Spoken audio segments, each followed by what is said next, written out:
la spécialité littérature, langue et culture de l'Antiquité. Tout d'abord, qu'étudie-t-on dans cette spécialité ?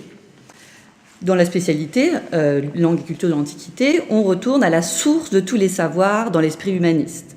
Rhétorique, politique, littérature, philosophie, histoire, médecine, droit, physique, architecture, etc. Nous lisons et comparons des textes issus de ces disciplines en bilingue, latin ou grec et traduction, pour en comprendre le sens et la portée jusqu'à aujourd'hui. Qui peut prendre cette spécialité n'empêche-t-elle pas de prendre d'autres options ? On peut répondre qu'en spécialité langue, littérature et culture de l'Antiquité, nous accueillons tous les élèves qui le désirent et qui sont motivés, quel que soit leur niveau de langue. Nous acceptons donc les grands débutants en latin ou en grec. Nous sommes habitués à travailler par petits groupes de niveaux hétérogènes en toute bienveillance. L'évaluation se veut avant tout encourageante et valorisante. En première, l'élève est évalué en contrôle continu et il doit également élaborer un dossier personnel très libre, le portfolio, autour des thèmes au programme, comme la cité, la Méditerranée par exemple. Ce dossier permet à l'élève de donner libre cours à sa créativité. En terminale, le contrôle continu comptera pour 40%. La spécialité LLCA peut être combinée avec une option latin. Cette option n'est pas exclusive et n'empêche nullement de s'inscrire en option euro, en option en maths X, en OIB par exemple. Dans le cadre du nouveau bac, l'option latin ou grec reste très valorisée. Avoir étudié la culture antique est une chance pour l'enseignement supérieur, aussi bien pour les études littéraires que scientifiques.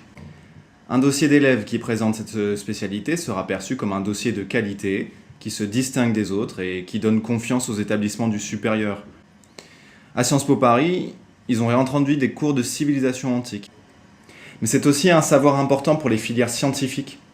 Il faut se rappeler qu'au programme des concours d'école d'ingénieurs, qui est l'aboutissement des classes préparatoires scientifiques, il y a une épreuve de français, avec des œuvres au programme qui comportent toujours une grande œuvre antique. Pour les filières littéraires, en allant jusqu'aux arts, au droit, à l'architecture, c'est évident, puisque la littérature, les arts, la peinture, le droit, en France et en Europe, n'ont cessé de s'inspirer des auteurs et des penseurs grecs et latins.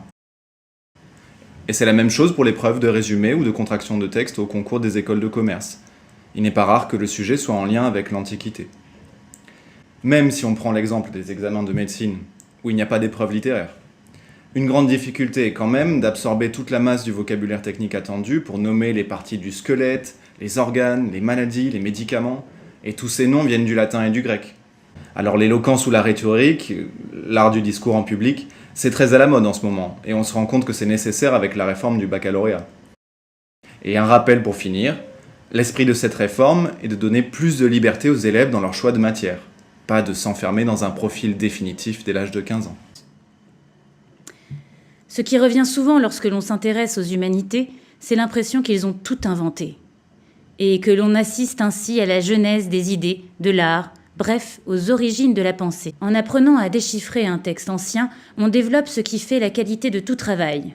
Rigueur, exigence, effort, bref, ce mot intradisible et qui dit pourtant toute l'assiduité et le zèle qui animent nos recherches. Studium.